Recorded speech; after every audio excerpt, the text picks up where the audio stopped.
KGS institute में आप सभी का स्वागत है। जो लोग यूपी पेट की तैयारी कर रहे हैं उनके लिए प्रैक्टिस सेट चलाई जा रही है। आप लोग इस प्रैक्टिस सेट को फॉलो कर सकते हैं।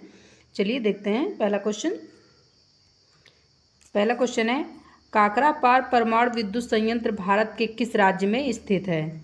4 ऑप्शन है, महाराष्ट्र, राजस्थान, तमिलनाडु, गुजरात। राइट ऑप्शन है गुजरात में काकरापार परमाणु विद्युत संयंत्र स्थित है। दूसरा क्वेश्चन है, खिलाफत आंदोलन भारत में कब प्रारंभ किया गया था? 4 ऑप्शन है, 1919 ईस्वी में, 1918 ईस्वी में, 1922 ईस्वी में, 1925 ईस्वी में। राइट ऑप्शन है 1919 ईस्वी में मोहम्मद अली और शौकत अली के द्वारा खिलाफत आंदोलन भारत में प्रारंभ किया गया था। तीसरा क्वेश्चन देखते हैं, निम्नलिखित में से किसे नोबेल पुरस्कार प्रदान किया गया था? 4 ऑप्शन है, महात्मा गांधी, इंदिरा गांधी, कैलाश सत्यार्थी, अटल बिहारी वाजपेयी। इसका जो राइट ऑप्शन है वो कैलाश सत्यार्थी है, जिनको 2014 में नोबेल पुरस्कार दिया गया था। इनके साथ ही पाकिस्तानी जो लड़की थी जिनका नाम सुना होगा मलाला यूसुफजई, उनको भी शांति के क्षेत्र में ये नोबेल पुरस्कार प्रदान किया गया था। महात्मा गांधी का 5 बार नाम जो है नामांकित किया गया था नोबेल पुरस्कार के लिए, बट उन्हें कभी दिया नहीं गया। चलिए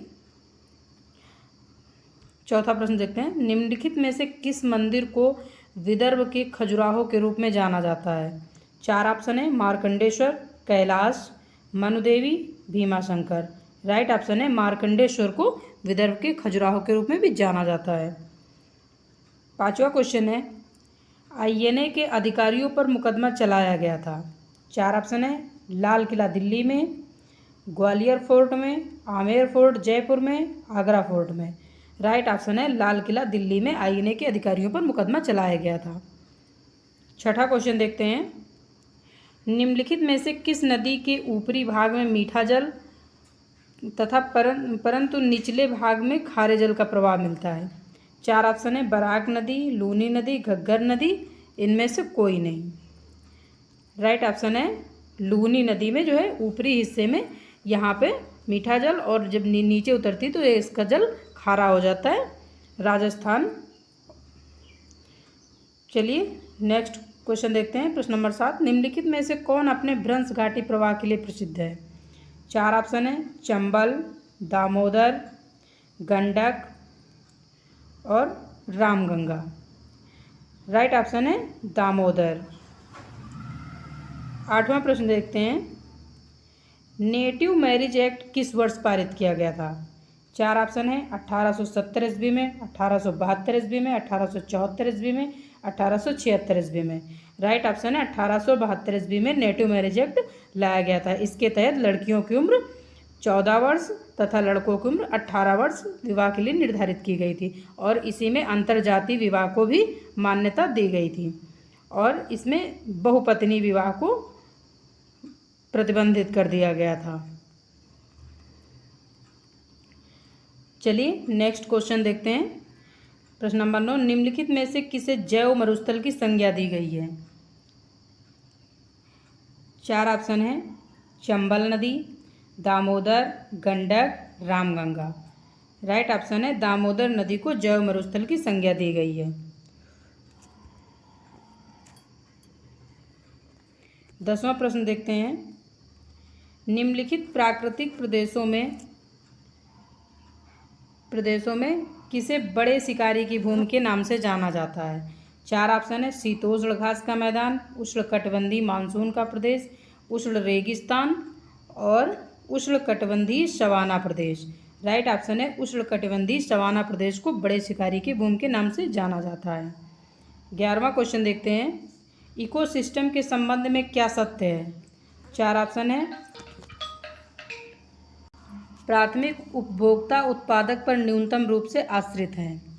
दूसरा है, प्राथमिक उपभोक्ता उत्पादकों से संख्या में अधिक हैं। और तीसरा है, शाकाहारियों की संख्या मांसाहारियों से अधिक है। और चौथा है, द्वितीयक उपभोक्ता अधिकतम होने के साथ साथ बहुत ही शक्तिशाली होते हैं।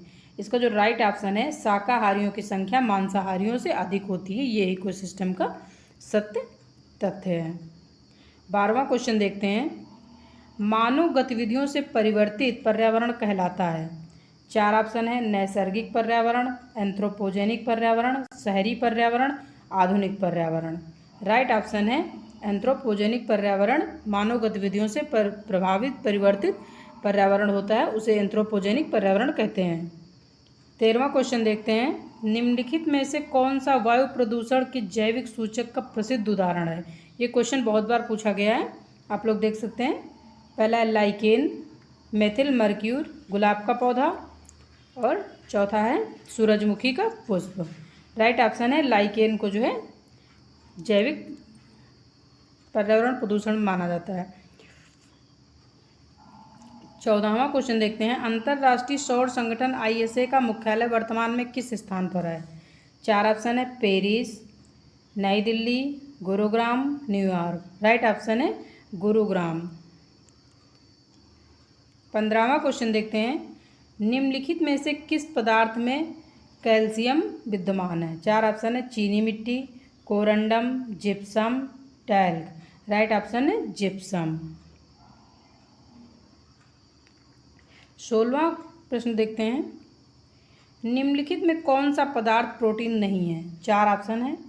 कपास, बाल, लूता या रेशम, स्पाइडर सिल्क कहते हैं इसको, खुर जिसे नाखून भी बोलते हैं। इसमें जो राइट ऑप्शन है वो कपास। कपास एक मुलायमदार रेशा है और ये बाकी तीनों जो हैं ये प्रोटीन से बने होते हैं। 17वां क्वेश्चन है। मानव शरीर में निम्नलिखित में से कौन सी ग्रंथि अंतःस्रावी एवं बहिस्रावी दोनों ही प्रकार की ग्रंथि है? 4 ऑप्शन है। एड्रिनल ग्रंथि, आशु ग्रंथि, आग्नेयाशय ग्रंथि और थायराइड ग्रंथि।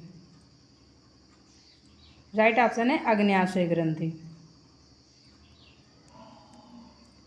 18वां प्रश्न देखते हैं। मानव आहार में पालिश किए हुए चावल के उपयोग से निम्नलिखित रोग हो जाता है?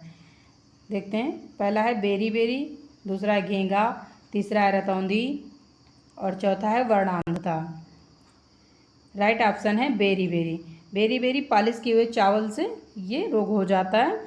घेंघा आयोडीन की कमी से हो जाता है। रतौंधी विटामिन ए की कमी से होता है। वर्णांधता एक जन्मजात रोग है जिसमें कलर ब्लाइंडनेस जिसको बोलते हैं, रंगों की पहचान नहीं कर पाता है कैंडिडेट। चलिए 19वां प्रश्न देखते हैं। माँ का दुग्ध नवजात शिशु को संपूर्ण आहार प्रदान करता है, किंतु इसमें अभाव होता है। किस चीज़ का अभाव होता है? देखते हैं। पहला है लौह, दूसरा है कैल्शियम, तीसरा है मैग्नीशियम और चौथा है पोटेशियम। राइट ऑप्शन है लौह। आयरन का अभाव होता है माँ के दूध में। 20वां प्रश्न है। किसने कहा है भारत एक अर्धसंघात्मक राज्य है? 4 ऑप्शन है। Lord Bryce, Ivor Jennings, H.J. Laski और चौथा है केसी हुइगर। राइट ऑप्शन है केसी हुइगर ने कहा है कि भारत एक अर्धसंघात्मक राज्य है। जो लोग यूपी पेट की तैयारी कर रहे हैं वो अच्छे मार्क्स हासिल करने के लिए इस टेस्ट सीरीज को फॉलो कर सकते हैं। ऐसी जानकारी पाने के लिए इस चैनल को सब्सक्राइब करें एंड लाइक करें।